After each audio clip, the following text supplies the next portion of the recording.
Simon, à présent, est-ce que si je vous dis 5 fruits et légumes par jour, ça vous parle? Oui. Alors c'est vrai, impossible, voilà, impossible d'être passé à côté de ce slogan. La question moins évidente, c'est de savoir comment les préparer, ces fruits et légumes, parce que souvent on a un peu l'impression de faire toujours la même chose, de cuisiner les mêmes légumes et toujours de la même manière.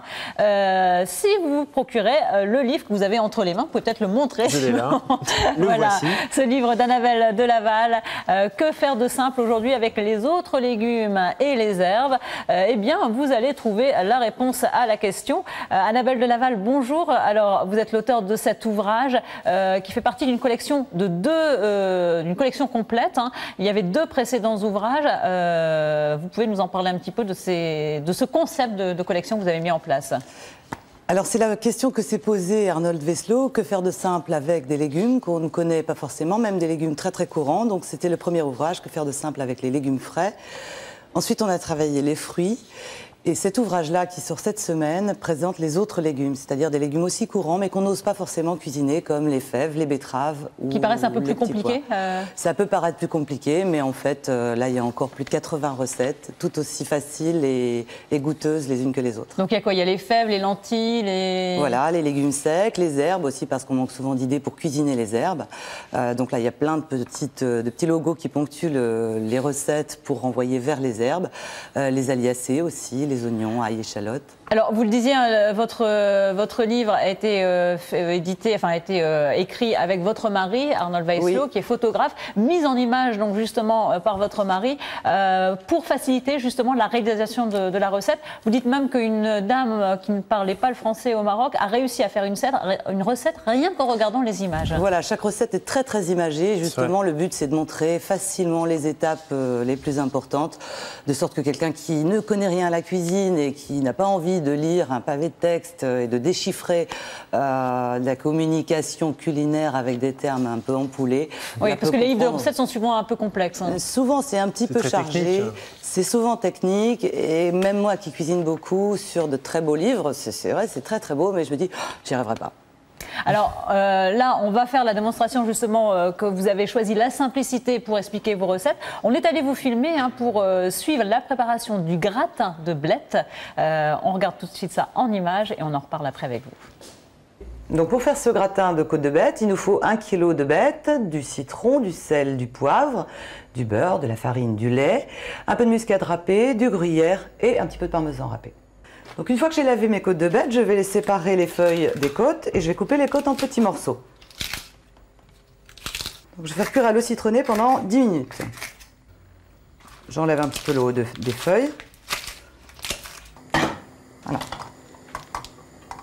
Et je les plonge quelques minutes dans l'eau salée qui est en train de bouillir.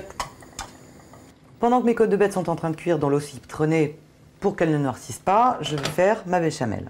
On va essayer de ne pas faire de grumeaux. J'ai égoutté mes côtes de bête, je vais les répartir dans le plat à gratin. Les feuilles de bête et répartir ma béchamel sur le gratin. Le gruyère râpé sur le dessus. Je rajoute toujours un petit peu de parmesan dessus pour un peu plus de goût.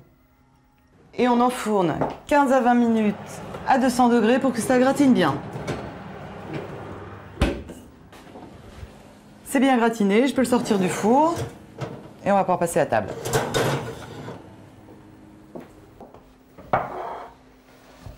Évidemment, ça donne faim. Oui. On dit bête ou blette? On peut dire les deux, on peut dire les deux. C'est la famille des épinards, hein, les blettes. Oui, tout à fait, oui. Donc là, dans la recette, c'est uniquement les côtes de bête qu'on a travaillées et j'ai ajouté un peu de verdure. Voilà, et là, cette fois, vous avez ramené justement des bêtes, des blettes sur le plateau. Des blettes. En fait, ce que je voulais montrer, c'est que dans le gratin de côte de bête, on ne travaille que la côte. Voilà.